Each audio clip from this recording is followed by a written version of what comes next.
रायगढ़ राज्य में जग्गी नाम का एक बेहद आलसी, धूर्त और एक नंबर का बदमाश व्यक्ति रहता था। जग्गी हमेशा किसी गरीब का भोजन छीन लेता तो किसी के पैसे छीन लेता। राजा विक्रम जग्गी की हरकतों से बहुत परेशान था, लेकिन जग्गी हमेशा राजा की दयालुता का फायदा उठाकर बच निकल जाता। एक दिन जग्गी एक पेड़ के नीचे आराम कर रहा था कि तभी उसने देखा गांव के मुखिया सुखिया चाचा बड़े सज धज कर राजमहल की ओर जा रहे थे। अरे इतना सच धज के कहाँ जा रहे हो मुखिया जी? क्या राजमहल में कोई दावत वगैरह है क्या?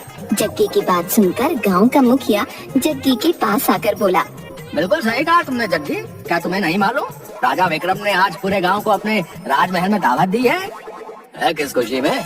जहाँ तक मेरी जानकारी है तो आज तो राजा का कोई जन्मदिन भी नहीं है। हाँ, लेकिन आज उनका पुत्र 10 साल का हो गया है। इसी वजह से उन्होंने सारे गांव के लोगों को दावत दी है। 10 साल का हो गया है? भला उसके 10 के होने से पूरे गांव की दावत का क्या संबंध? दरअसल पंडित जी ने राजा विक्रम से ऐसा करने के लिए बोला है। उन्होंने कहा है कि अगर वो ऐसा करेंगे तो उससे उनकी प्रजा और ज्यादा सुखी रहेगी। और तुम तो जानते ही हो कि राजा विक्रम कितने दयालु हैं और अपनी प्रजा के लिए वो कितनी चिंता करते हैं। फिर तो काफी अच्छे अच्छे पकवान भी बने होंगे। ये भी कोई कहने की बात है जग्गी? अरे राजा के घर पर दावत है भैया, तो जाहिर सी बात है एक से एक अच्छे पकवान बने होंगे। तो फिर तो अच्छी बात है मुखिया जी। आप चलिए, मैं भी तैयार होकर कुछ ही देर में राजमहल पहुंचता हूँ। हाँ। जग्गी की बात सुनकर मुखिया जोर जोर से हंसता हुआ बोला, लगता है तुझे किसी ने अभी तक ये नहीं बताया जग्गी कि राजा विक्रम ने सबको दावत दी है सिवाय तेरे। क्या मतलब?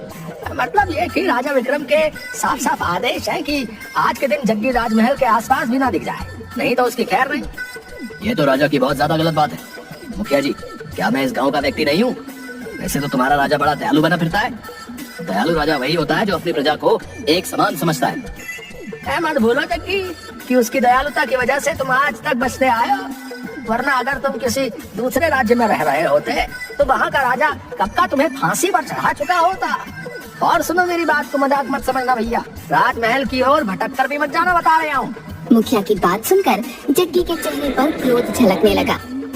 देखना मुखिया जी, जिस दिन मैं राजा बनूंगा उस दिन मैं किसी के साथ ऐसा व्यवहार नहीं करूंगा। राजा और तुम लगता है तुम अब नींद में भी सपने देखने लगे हो जग्गी है? अरे तुम्हारे जैसे मक्कार और चोर कभी राजा नहीं बनते भैया। ये हसरत अपने दिल में ही रखना। अगर राजा को पता चल गया तो आजीवन तुम्हें कारागार में डाल देगा। इतना कहकर मुखिया जग्गी का मजाक उड़ाते हुए और जोर जोर से हंसते हुए वहाँ से चला गया। जग्गी गुस्से से बड़बड़ाता हुआ अपने आप से बोला, ये राजा अपने आप को समझता क्या है? पूरे गांव को दावत दी, मुझे दावत नहीं दी। ये तो मेरी बहुत ज्यादा बेइज्जती है। लेकिन कोई बात नहीं, मैंने भी अपने ऊपर पूरी बेशर्मी लाद रखी है। मैं राजमहल जाऊंगा, देखता हूँ राजा क्या कर लेता है। जग्गी तैयार होकर सीधे राजमहल में पहुँच गया।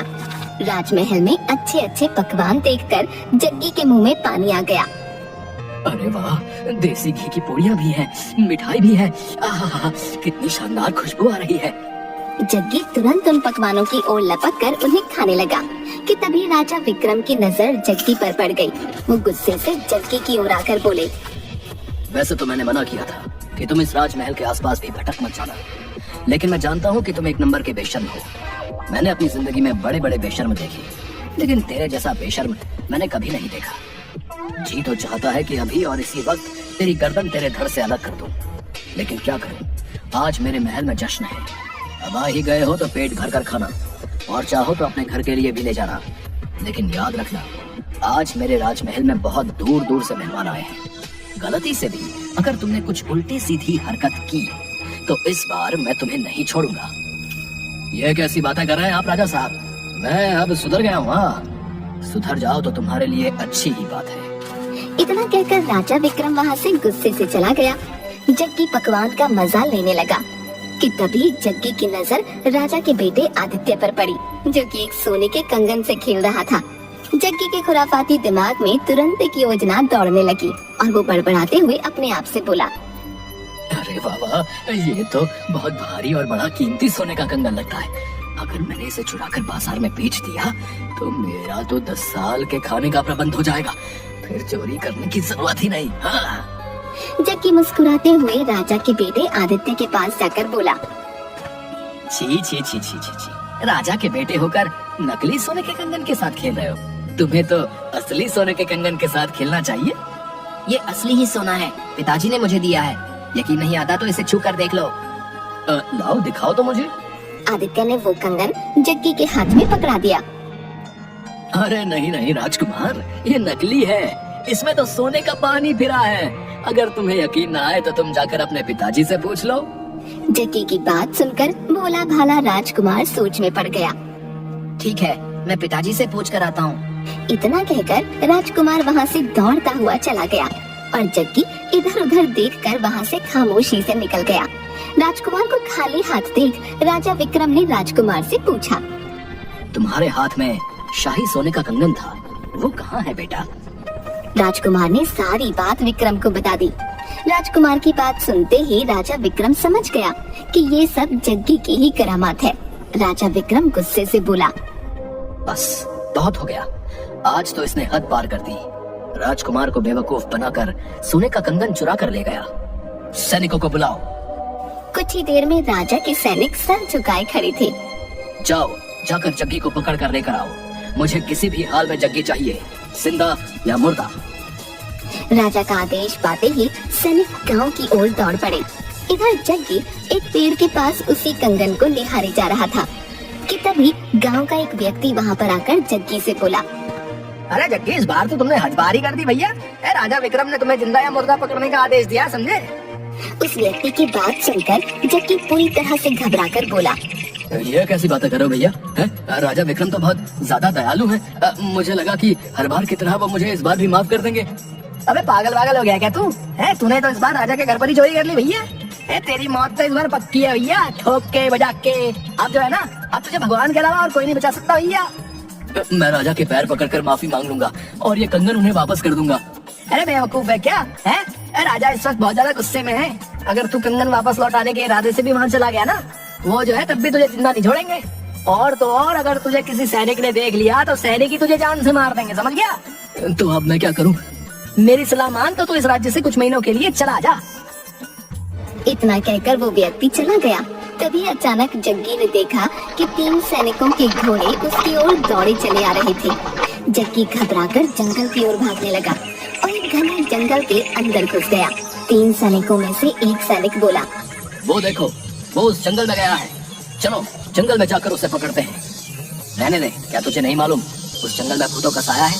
ये वहाँ पर जिंदा तो गया है लेकिन कभी लौटेगा नहीं। समझ लो कि जग्गी ने उस जंगल में जाकर अपनी मौत को खुद चुन लिया है। चलो जाकर राजा को सब कुछ बता देते हैं। सैनिक वहाँ से चले गए। जग्गी घने जंगल में दौड़ा जा रहा था। तभी अचानक जग्गी एक पत्थर से टकरा गया और वो एक तालाब के अंदर गिर गया। इधर कुछ घंटों बाद अब राजमहल का माहौल सामान्य हो चुका था। राजा विक्रम अपने मेहमानों के साथ बातचीत करने में व्यस्त था कि तभी वहाँ पर एक अजीब घटना घटी। राजा विक्रम जैसा दिखने वाला दूसरा राजा विक्रम राजमहल में पहुँच गया और राजा विक्रम को देखकर गुस्से से चीखते हुए राजा विक्रम से बोला, कौन है तू बहरूपी? और मेरे मेहमानों के साथ तू यहाँ क्या कर रहा है? राजा विक्रम की बात सुनकर वहाँ मौजूद सभी लोग दूसरे राजा विक्रम को हैरत से देखने लगे। राजा विक्रम अपने सामने अपने हूबहू हम शक्ल को देखकर हैरत में पड़ गया। बहरूपिया मैं नहीं, बहरूपिया बल्कि तू है। क्या सबूत है कि तू राजा विक्रम है? तेरे पास क्या सबूत है कि तू राजा विक्रम है? वहाँ सभी लोग ये समझ नहीं पा रहे थे कि कौन असली है और कौन नकली। मैं ही असली राजा विक्रम हूँ। मैं यहाँ पर सुबह से अपने मेहमानों के स्वागत और सत्कार में लगा हूँ। अगर तू असली राजा है तो फिर दिखा वो शाही कंगन जिसे जग्गी झूठ बोलकर मेरे बेटे से चुरा कर ले गया था। मैंने सैनिकों को जग्गी को पकड़ने के लिए भेजा था, मगर सैनिकों ने मुझे बताया कि वो उस जंगल की ओर चला गया जहाँ से कोई वापस नहीं आता। इस सभा में सभी लोग जानते हैं कि राजा विक्रम कभी नहीं डरता। तेरे बेटे के सोने का शाही कंगन चोरी हो गया और तू यहाँ पर बैठकर मेहमानों के साथ गप्पे लड़ा रहा है, क्योंकि तू राजा विक्रम नहीं है। इतना बोलकर हम शक्ल विक्रम वो सोने का शाही कंगन निकालकर बोला, सुंदरनगर के वासियों, ये बहरूपिया झूठ बोल रहा है। देखो मेरे पास ये मेरे बेटे का सोने का शाही कंगन है। मैं इसे उस भयानक जंगल से जग्गी को मार कर लाया हूँ। मैं कुछ देर के लिए जंगल क्या गया, इस बहरूपिये ने आकर मेरी जगह ले ली। बस बहुत हो गया। अगर ऐसी बात है तो फिर हमारे और तुम्हारे बीच युद्ध होगा। जो जीतेगा वही असली विक्रम कहलाएगा। दूसरा राजा विक्रम भी राजा से आर पार करने के मूड में था। उसने तुरंत हाँ कर दी और दोनों के बीच युद्ध होने लगा। कुछ ही देर में एक राजा विक्रम ने दूसरे राजा विक्रम को जख्मी करके जमीन पर धराशायी कर दिया। तभी वहाँ पर एक काला धुआं फैल गया और उसमें से एक चुड़ैल निकलकर जख्मी विक्रम सिंह के सामने आकर खड़ी हो गई। मैंने तुमसे कहा था बेवकूफ कि तुम देखने में भले ही विक्रम जैसे लगोगे, लेकिन आत्मा तुम्हारी ही रहेगी। बेवकूफ, राजा विक्रम असली राजा है, उसके पास युद्ध लड़ने की कला है। और जहाँ तक तुम्हारा सवाल है, तुम तो लोगों से खाना भी चोरी करके खाते हो। तुम जख्मी हो चुके हो, राजा की तलवार तुम्हारे शरीर पर पड़ चुकी है, इसलिए अब तुम अपने असली रूप में आ जाओगे। अचानक जख्मी राजा विक्रम जग्गी की शक्ल में आ गया। राजा विक्रम हैरत से चुड़ैल से बोला, ये तो जग्गी है, ये सब क्या है? बताती हूँ, बताऊंगी ही नहीं, दिखाऊंगी भी तुझे। इतना कहकर चुड़ैल ने एक फूंक मारी और सारे राज्य के सामने एक दृश्य चलने लगा। जब जग्गी जैसे ही तालाब में गिरा, अचानक तालाब में से काला धुआं निकलने लगा और देखते ही देखते उस तालाब में से एक चुड़ैल निकलकर जग्गी के सामने आ गई। जग्गी तुरंत डरते हुए तालाब से बाहर निकलकर घबरा कर बोला, कौन हो तुम? एक चुड़ैल, मैं बरसों से यहाँ तालाब के अंदर कैद थी, मगर अब मैं आजाद हूँ। बहुत सालों पहले मैं इसी जंगल में घूमती फिर रही थी। मेरी वजह से एक साधु की तपस्या भंग हो गई थी। उसने मुझे श्राप दे दिया और मैं इस तालाब के अंदर कैद होकर रह गई। उस दिन के बाद जब भी कोई इस तालाब के नजदीक आता तो मैं उसे मार देती।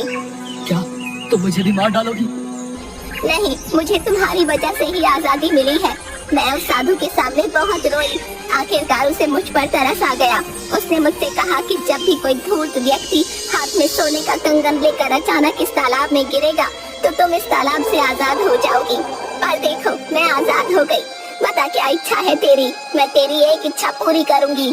यानी मैं जो कुछ भी मांगूंगा तुम उसे पूरा कर दोगी? हाँ, मैं उसे पूरा कर दूंगी, लेकिन सिर्फ एक ही इच्छा। उस सुंदर स्त्री की बात सुनकर जग्गी बड़बड़ाता हुआ अपने आप से बोला, यही सही मौका है राजा को सबक सिखाने का। उस राजा ने मुझे जिंदा या मुर्दा पकड़ने का आदेश दिया है। अब मैं उसे सबक सिखा कर रहूंगा। अब मैं चाहता हूँ कि मेरा चेहरा और मेरा शरीर सुंदर नगर के राजा जैसा हो जाए। इसी वक्त जैसा राजा विक्रम है, मैं हूबहू उसके जैसे हो जाऊं, उसके शाही कपड़ों से। जग्गी की बात सुनकर चुड़ैल हंसते हुए बोली, बेवकूफ मानव, इससे तुझे क्या हासिल होगा? जब मेरी शक्ल और शरीर राजा जैसा हो जाएगा तो तुम लोग मुझे राजा ही समझोगे और मैं बगैर लड़े सुंदर नगर का राजा बन सकता हूँ। ठीक है, जैसी तेरी इच्छा, लेकिन याद रखना, तेरा शरीर और तेरा चेहरा, तेरे कपड़े, तेरे आभूषण, सब कुछ सुंदर नगर के राजा विक्रम जैसा हो जाएगा, लेकिन तेरी आत्मा वही रहेगी। ध्यान रखना, अगर तू किसी असली राजा की तलवार के हाथों जख्मी हो गया तो तू अपने असली रूप में आ जाएगा। और देखते ही देखते जग्गी का शरीर राजा विक्रम में परिवर्तित हो गया। अब जग्गी हूबहू राजा विक्रम में बदल गया। जग्गी अकड़ता हुआ राजा के राजमहल चल पड़ा। दृश्य समाप्त हो गया। मैंने इसे चेतावनी दी थी, पर ये एक मूर्ख व्यक्ति निकला। इतना बोलकर चुड़ैल गायब हो गई। राजा विक्रम ने गुस्से से सैनिकों से कहा, ले जाओ उसे और हमेशा के लिए जेल में डाल दो। उसके बाद जग्गी को माफी नहीं मिली। उसने पूरा जीवन जेल में ही व्यतीत किया।